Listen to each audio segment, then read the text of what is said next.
آج اسے بیان کروں گا اور میرا ٹاپک جو ہے وہ ہے when he sent، اور جس بات پہ ہم نے غور و خوض کرنا ہے وہ ہے the wicked shall perish by the hand of God، کہ جو شریر ہیں وہ خدا کے ہاتھوں سے سزا پائیں گے۔ آج ہم دیکھیں گے کہ اس دنیا میں شروع سے لے کر اب تک اور پھر اس دنیا کے بعد بھی جو شریروں کا انجام ہے وہ موت ہی ہے۔ آپ چاہے پرانے زمانے کو دیکھ لیں یا موجودہ زمانے کو دیکھ لیں یا بعد کے زمانے کو، یعنی کہ جب قیامت آئے گی اس کے بعد بھی دیکھ لیں کہ جو شریر ہیں ان کا انجام کیا ہے؟ موت ہے۔ جو شریر ہے وہ بے سزا جو ہے وہ نہیں چھوٹے گا، کیونکہ ہمارا جو خدا ہے۔ اور جب فرعون نے ان لوگوں کو جانے کی اجازت دے دی تو خدا ان کو فلسطینیوں کے ملک کے راستہ سے نہیں لے گیا، اگرچہ ادھر سے نزدیک پڑتا، کیونکہ خدا نے کہا ایسا نہ ہو کہ یہ لوگ لڑائی بھڑائی دیکھ کر پچھتانے لگیں اور مصر کو، جو کہ ہم شریر کی فوج یا ابلیس کی فوج کے ساتھ تشبیہ دے سکتے ہیں، وہ ان کا پیچھا کریں گے۔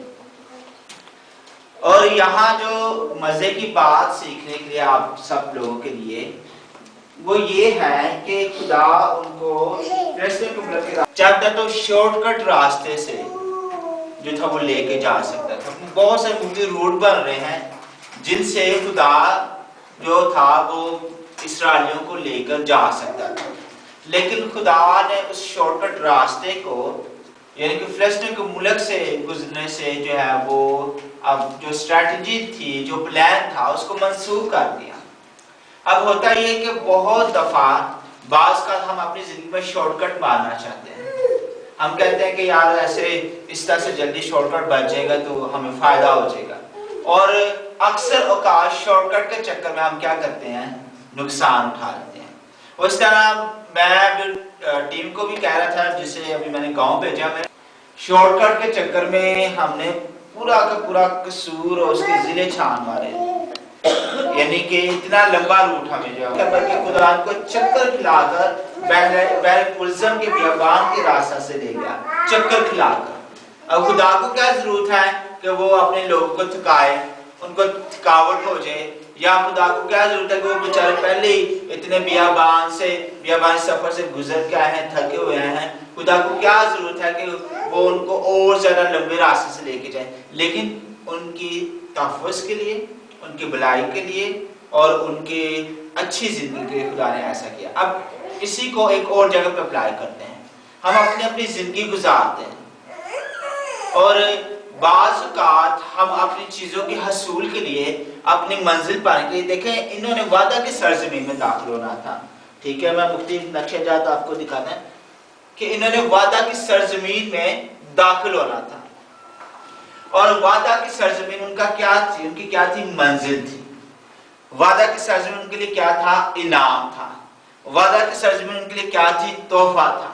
وعدہ کی سرزمین ان کے لیے سب کچھ تھا۔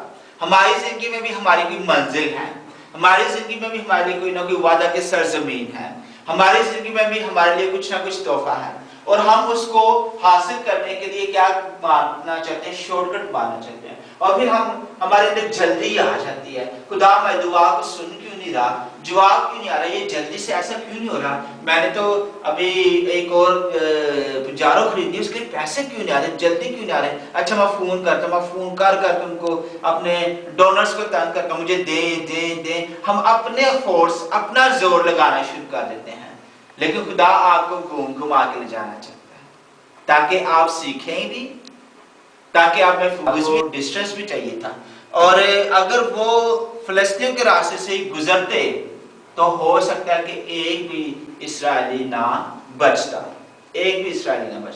لیکن خدا اس قافلے کو لے کر چکر سے گھما کر دور دراز راستے سے بامحفوظ وعدہ کی سرزمین پر لے آئے۔ آمین۔ اور یہاں پر کچھ لیڈنگ کے بھی سیکھیں گے۔ یہ سیٹلائٹ سے وہ حصہ جہاں سے اسرائیلی 1000 سال پہلے سمندر سے گزرے تھے، یہ سیٹلائٹ سے لیا گیا ایک حصہ ہے، پکچر ہے، جس کی انہوں نے نشاندہی کیا کہ یہ وہ حصہ ہے جہاں پر سمندر جو تھا وہ 2 حصوں پر جو تقسیم ہوا۔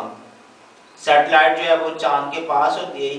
یہ سیٹلائٹ سے دیے گئے مختلف نظارے اس بحر کلثم کے اور اس راستے کے جہاں سے اسرائیلی جو تھے وہ گزرے, جو خدا ان کو وہاں سے گزار کر ان کے ساتھ ساتھ شیطان کے کام بھی جاری رہتے ہیں. تو میں مشن نے مجھے کہا کہ جی آپ کا کیا خیال. میں کہ جی تانوں ای میل کیتی تسی جان مینوں کیوں پوچھتے ہو, مجھے کوئی ٹینشن ہی نہیں ہے کسی قسم کی.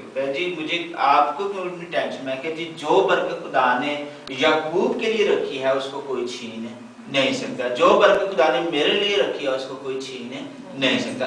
یہ برکت, یہ راستہ وعدہ کی سرزمین سے لے کر جانے کا اسرائیلیوں کے لیے تھا.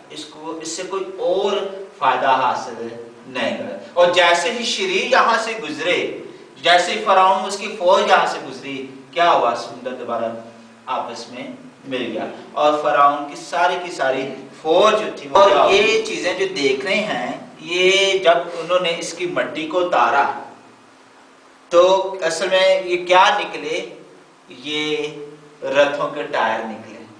آمین. اور فرعون اور اس کی فوج کس پہ سوار تھی, رتھوں پہ. ایسے ٹائر پیچھے لگے ہوئے تھے. یاد رکھے گا کہ سائنس کے پاس اب ایسی ٹیکنالوجی ہے, ایسی سیٹلائٹس ہیں کہ وہ آسمان سے زمین پر جو ہے وہ کیمرہ جو ہے وہ مارتے ہیں اور زمین کے نیچے انسانوں کی ہڈیاں, جانوروں کی ہڈیاں, فوسلز, پرانے جہاز ڈوبے ہیں, پرانی چیزیں ڈوبی ہیں. تو یہ سیٹلائٹ سے انہوں نے بحر کلثم سے ان چیزوں کو ڈھونڈا اور انہیں جب یہ چیزیں ان کو شک کر کے یہ چیزیں جو ہے وہ کوئی نہ کوئی چیز ہیں جو کہ اتنے ہزاروں سالوں سے سمندر کے اندر مٹی اور کیا کر لگ کے انہوں نے شکل ڈیفرنٹ کر دی. اور جب غوطہ خوروں نے اسے نکال کر اپنا ٹھیک کیا, صاف کیا, تو وہ یہ رتھ نکلے جن پر فرعون اور اس کی فوج جو تھی وہ سوار تھی. یہ دیکھیں, یہ سمندر کی تہہ کے نیچے انہیں یہ مٹی اور کیچڑ سے ملا ہوا یہ ملا.